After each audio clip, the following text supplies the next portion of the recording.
Et salut tout le monde, c'est TechGhost et aujourd'hui on se retrouve pour une nouvelle vidéo sur Terra, un MMORPG que on qualifie souvent de très beau. Là on peut voir déjà sur l'écran que niveau graphisme c'est quand même pas mal. Donc on va en fait pour cette nouvelle vidéo se créer un nouveau personnage dans Terra. Donc il y a plusieurs races, il y a plusieurs classes aussi évidemment. Et c'est quand même vraiment très diversifié. Puisque c'est plus un MMORPG comme on en avait l'habitude il y a peut-être 5 ans, les point and click, donc juste quand un ennemi nous attaquait, on se contentait juste de cliquer pour attaquer et on n'esquivait pas. Alors là ça se joue sur l'esquive, c'est pas tellement la défense en fait. Pour les tanks, voilà, bon. Je vais m'arrêter là. Donc là on choisit entre beaucoup de races. Donc là on a les humains, donc hommes et femmes. Donc je présente rapidement, mais bon, je vais pas le faire pour tous. Bon, voilà. Donc les castaniques qui sont quand même vachement stylés. Donc il n'y a pas de classe spécifique à une race. Mais on voit beaucoup plus par exemple de castaniques guerriers ou archers que des castaniques par exemple magiciens ou... Après c'est mon avis personnel. Donc après les Amans, bon ça c'est le tanking à mort. Donc voilà. Les Popori qui sont une sorte de gros tanuki qui en fait sont vachement marrants et vachement puissants aussi. Bon, chaque race est puissante hein. Donc les Élines, donc c'est la femelle du Popori. Donc un peu chelou, bon voilà. Les Baraka qui n'ont qu'un sexe, donc mâle ou je sais pas quoi, en fait c'est de la pierre donc on s'en fout. Et des hauts elfes, donc ça tout le monde les connaît avec les grandes oreilles. Donc nous aujourd'hui on va se faire un petit Popori parce que c'est pas vilain un Popori. Donc là après on choisit dans toutes les classes. Donc on commence pas directement avec une armure comme ça, je pense que vous en vous doutez, ni non plus avec une énorme hache dans ce style là en fait. Donc par exemple il y a Berserker, donc c'est avec la grosse hache, les lanciers ou lancières je sais pas, avec le gros bouclier. Après on peut personnaliser ses armes, ses armures. Donc la pourfendeuse c'est plus avec la grosse épée et tout ça. Donc le guerrier c'est les doubles lames.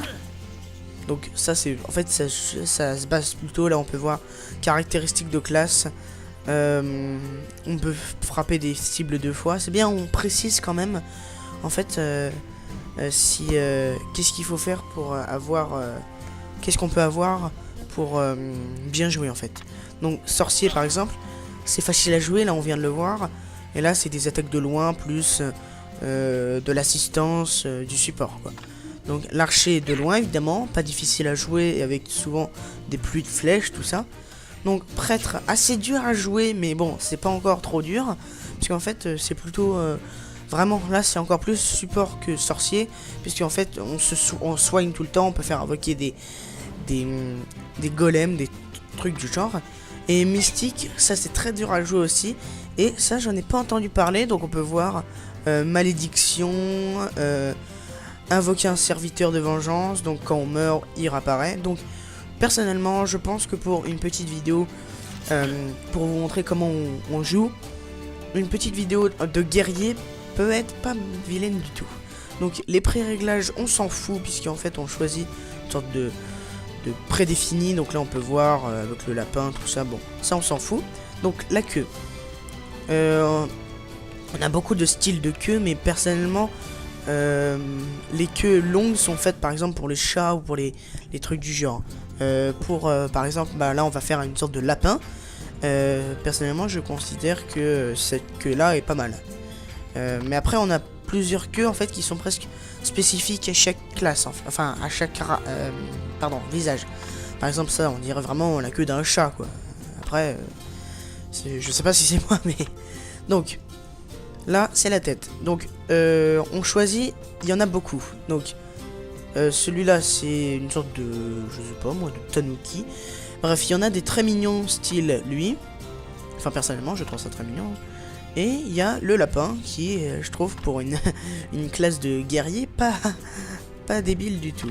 Donc là, on choisit la couleur. Donc Allez, on va prendre ça. Allez, c'est parti. Donc les ornements, en fait, c'est tout ce qu'on a. Par exemple, là, j'ai un tatouage de notes. Là, on va plutôt partir sur ça, donc ça fait un peu guerrier. Il y a plusieurs trucs assez rigolos. C'est pas en fait un MMORPG très, comment on peut dire, sérieux en fait. C'est plus un MMORPG pas de délire, mais on peut personnaliser son personnage comme on veut.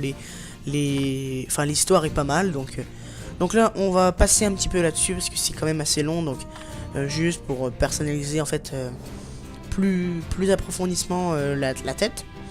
Donc les vêtements, en fait, on nous dit en fait ce qu'on pourra avoir dans le jeu quand on évoluera en fait. Donc là, par exemple, c'est la tenue principale en fait, c'est la tenue qu'on a dès le départ.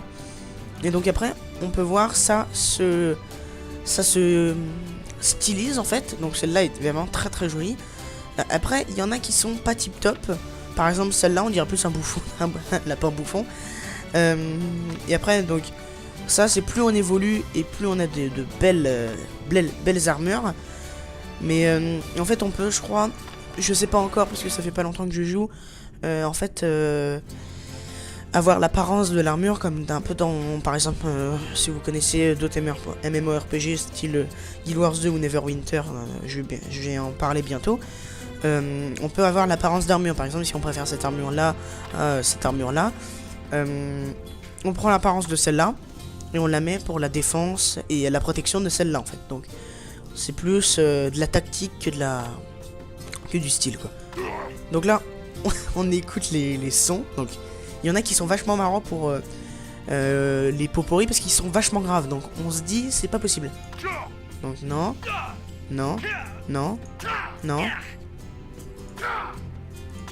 Bon, on va partir sur un petit son un peu aigu. Oui, je ne marque pas comme avec le K. Et voilà, donc j'ai pas marqué comme mon vrai nom puisque les noms en fait il faut qu'une majuscule pour que ça se fasse bien en fait. Donc c'est pour voilà en fait. Je les marque comme ça parce que j'ai plusieurs personnages, vu que j'ai beaucoup d'imagination, je les nomme toujours Tag Ghost. Bon, bref, voilà. Donc, on termine. Et là, on va commencer notre histoire. Donc, faut savoir que l'histoire de ce MMORPG là, c'est toujours le vilain méchant. Enfin, les vilains méchants dans le cas présent, puisque donc là, on voit qu'on a deux lames, donc on va jouer. C'est plutôt les vilains méchants puisqu'en fait c'est souvent des sortes de trolls, de gobelins, tout ça qui nous attaquent et donc en fait c'est assez classique quoi, c'est pas très original sur le niveau monstre et compagnie, mais on a beaucoup de monstres. J'ai lu quelque part qu'il y avait environ 600 et quelques monstres. Megabug, voilà. Bon, je laisse la cinématique d'intro. Nous y voilà, l'île de l'Aube. On va enfin voir un peu d'action. Patience, soldats. Quelque chose sur cette île a exterminé la première expédition. Les imprudents n'y survivent pas longtemps. Ha! Les imprudents sont les imbéciles qui voudront croiser le fer avec moi. Alors, qui me suit? Je ne compte pas rater ça. Je rêve de voir cet endroit depuis le jour où j'ai entendu parler de cette île mystérieuse, sortie de nulle part. Non. La voir seulement? Vous manquez d'ambition, mon ami. Qui dit île mystérieuse dit trésors anciens. C'est plutôt ça qui m'intéresse.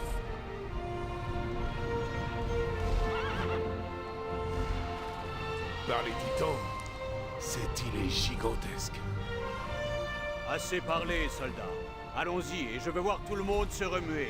Pour la Fédération. Et voilà, donc je m'excuse pour le début de la vidéo qui était un petit peu bof niveau qualité. Il y a toujours un petit moment d'adaptation, ça se met et après on n'est pas déçu. Donc là, l'arrivée vachement stylée. Donc il faut savoir surtout ce qu'on parle souvent, c'est est-ce que l'histoire se passe uniquement sur l'île d'où on parle dans l'intro. Donc je vais répondre à ça puisque non en fait là on est que sur l'île de l'Aube donc justement mais on a beaucoup d'autres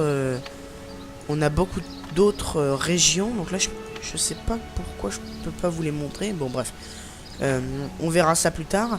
Mais il y a beaucoup d'autres parties qu'il faut en fait explorer avec souvent un niveau supérieur évidemment. Donc bon, on va faire les premiers niveaux pour vous montrer comment un petit peu on se familiarise rapidement avec les boutons. Et puis on s'arrêtera là pour cette vidéo là. Donc Gardez ce là, souvenir dans votre cœur. donc toujours les quêtes par contre, on a toujours une sorte de quête avec le blabla à lire. Donc je vous laisserai lire par contre. Donc ah bah tiens, ça va changer, accepter la quête. Bon donc en fait sur la carte on peut voir elle est quand même assez grande. On va avoir une monture à un moment de l'histoire, mais je vais pas vous le montrer tout de suite puisque c'est un petit peu dans longtemps. Et donc on reconnaît les quêtes principales des quêtes secondaires. Les quêtes secondaires c'est souvent un point d'interrogation ou un point d'exclamation jaune, alors que la quête principale c'est rouge. Donc on va finir, quand c'est une sorte de petite étoile ça veut dire qu'on vient de la finir. Les premières quêtes sont pas tellement longues, mais bon. Hop. On va... Oula, qu'est-ce qui se passe? Désolé pour le bug. Donc, allez hop. On accepte cette quête. Donc là, on vient d'avoir de la récompense en or. Et toujours une sorte d'exploit en fait pour les grandes lignes de l'histoire. Donc, allez, on est parti. On peut personnaliser ses boutons à volonté, donc ça c'est vraiment pas un problème. Et c'est très facile à prendre en main en fait, vu que les attaques principales en fait, les premières attaques sont en fait sur la souris. Par exemple là, clic gauche, c'est mes attaques basiques en fait, et le clic droit c'est l'esquive. Donc il y a un truc que donc on voit en haut là que on voit mon niveau, tout ça. Donc j'arrive pas voilà à le bouger. Donc on peut bouger ces icônes. Donc en fait c'est très libre d'accès. C'est très libre, on peut faire à peu près ce qu'on veut, comment on peut jouer. Si j'ai envie par exemple de mettre ma carte ici ou là, bah enfin c'est très très libre. Et on peut faire exactement tout ce qu'on veut presque. Donc ça c'est un autre joueur, coucou. Bon, allez on y va. Donc là on peut voir la quête principale et la quête secondaire. Donc il y a plusieurs en fait quêtes principales, c'est un peu bizarre à dire. C'est surtout que la quête principale, par exemple si c'est détruire toutes les pardon, je cherche mes mots, je suis désolé. Toutes les menaces de l'île par exemple. En fait il y a un monstre principal, donc l'histoire principale, et il y a aussi quelques petits monstres, quelques boss mais moins puissants qui font en fait aussi partie de l'histoire principale. Donc là, allez hop, une petite phase combat pas très dur. Donc ça, il faut savoir que sur le début de l'île, pardon, les monstres ne nous attaquent pas, mais après on y remédie dans les autres endroits. Ils nous attaquent en fait. Donc en fait c'est pas... Au début on peut se dire oula c'est pas cool, ils nous attaquent pas, mais ils nous attaquent, donc ne vous en faites pas. Donc allez on y va. Donc très facile à esquiver lui. Hop, avec un petit peu de sang, une note gore. Allez hop, les combos en fait, ou les coups critiques sont indiqués en fait par une sorte de petite explosion rouge. On voit le nom qu'on vient de... le nombre d'attaques qu'on vient de faire. Et donc on voit que ça. Donc allez, donc la quête par exemple c'est de tuer des guilédus, sorte de gros arbres bizarres et chelous là, qui nous attaquent avec une lenteur mesurée. Attention, j'ai mesuré chronomètre, c'est 4 secondes pour nous voir et comprendre qu'il y a que ça va pas, et environ 3 secondes ou 2 secondes pour nous attaquer. Donc ça, c'est vraiment les plus nuls des personnages. Donc quand la petite animation, quand on gagne un niveau, donc ça, ils ont beaucoup misé sur le graphisme, je dois l'avouer, parce que c'est vraiment quand même assez bluffant.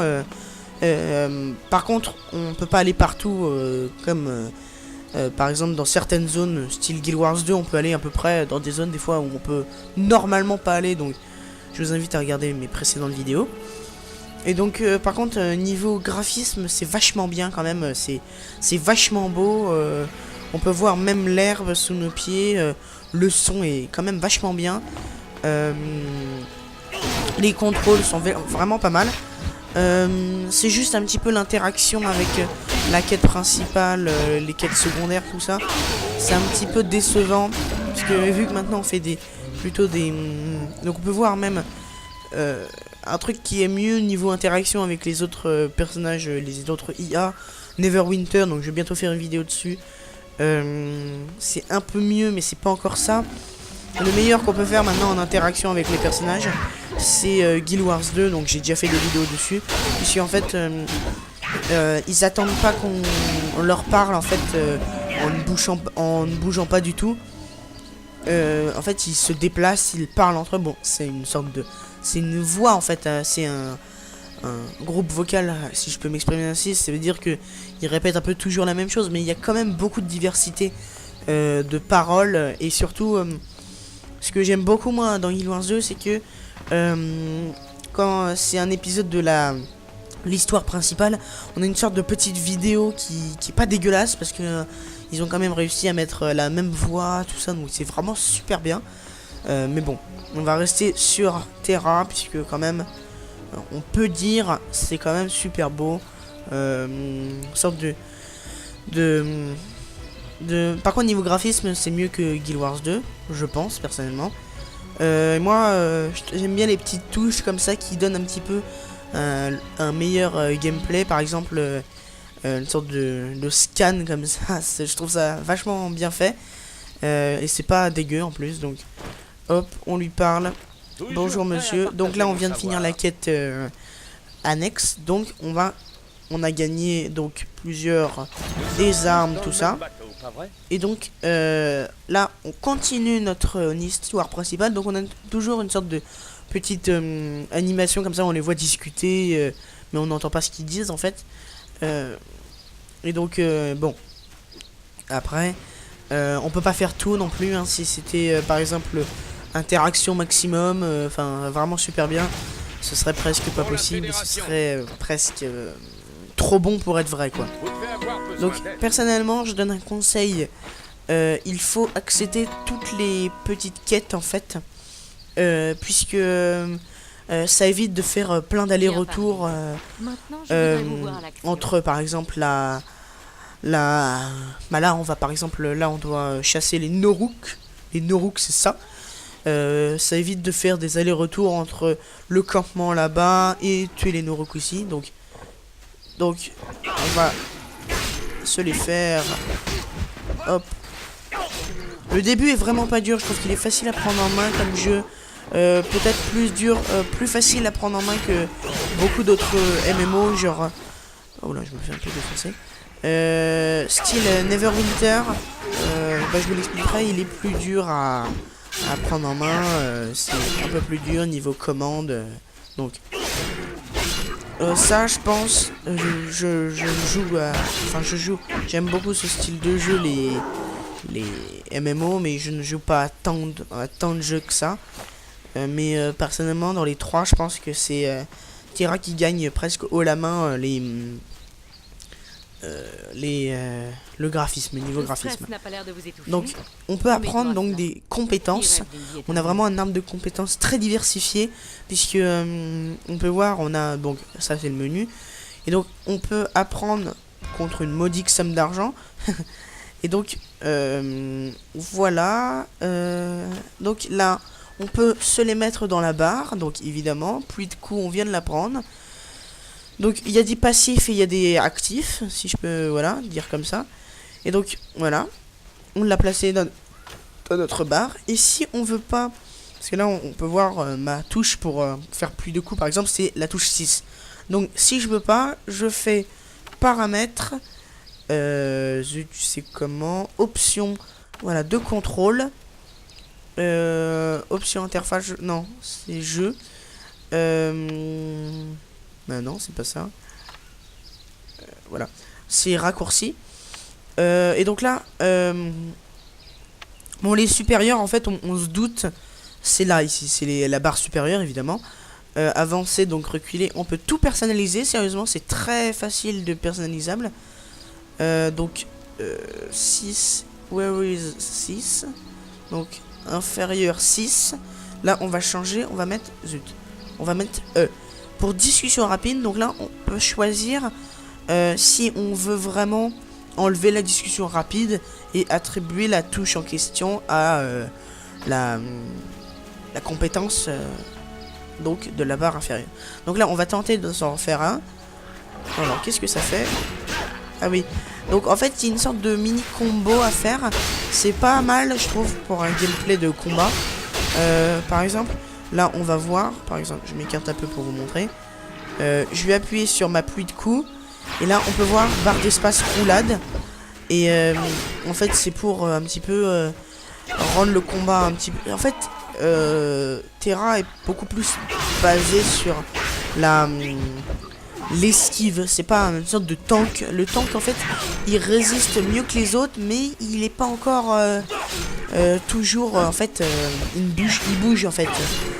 Presque chaque classe a une sorte de compétence d'esquive pour en fait esquiver et pas tanker tout le temps. C'est vraiment un peu lourd à la fin des fois. Donc on va finir cette petite quête et on va finir sur ça. Donc hop, on vient de finir. Et là on a gagné encore un petit niveau. Donc les niveaux au début c'est très rapide à gagner, mais plus on avance évidemment, plus les niveaux sont durs à acquérir. Donc on se fait encore un dernier Nuruk, juste pour le fun, parce que moi j'aime bien tuer les Nuruk. C'est marrant, j'aime pas leur tête, mais c'est pas grave. Allez, on y va. En plus, je nous en ai pas vu, il est tellement débile. Donc on a des orbes en fait. C'est style d'or. On peut chaque classe en fait, par exemple le prêtre justement, peut faire apparaître des orbes que les autres joueurs peuvent ramasser et gagner de la vie. Donc on va voir juste Nézir au poste de guet du Nord. Attention. Mais après on va s'arrêter là puisque je veux pas vous gâcher le plaisir, je veux pas vous spoiler le jeu, le début du jeu qui est quand même assez prenant. On a envie de continuer, c'est marrant parce qu'au début on se dit moi pas tip top, mais après on a envie de continuer, on a envie de réussir ce jeu. Et quand on est dans les niveaux supérieurs, vraiment ça commence à devenir intéressant. Et c'est en fait l'histoire commence à devenir de mieux en mieux. C'est quand même vachement bien. L'histoire est quand même pas mal. Bon, c'est un petit peu basique comme histoire, mais les noms de bêtes, par exemple, ou de monstres sont bien choisis. Donc, hop, on prend notre récompense. Oups, voilà, donc là, je vais attaquer le mec. Je vous montre juste comment personnaliser un petit peu son équipement. Donc, on va directement équipement. Et donc... il faut ouvrir en même temps l'inventaire. Donc on peut voir ceux que je viens de gagner là, les lames doubles grandir et briller, donc super nom. On peut voir les stats donc meilleurs. Et donc il suffit de glisser jusqu'à la fenêtre, je crois. Ah bah non, il faut juste, voilà, il faut faire un clic droit pour l'équiper en fait, quand c'est une sorte d'équipement. Donc là elles ont changé et on va pas tarder à gagner une nouvelle armure. Donc c'est sur ce qu'on se quitte. J'espère que la vidéo vous a plu. Si c'est le cas, n'hésitez pas à me dire ce qui va pas dans les commentaires.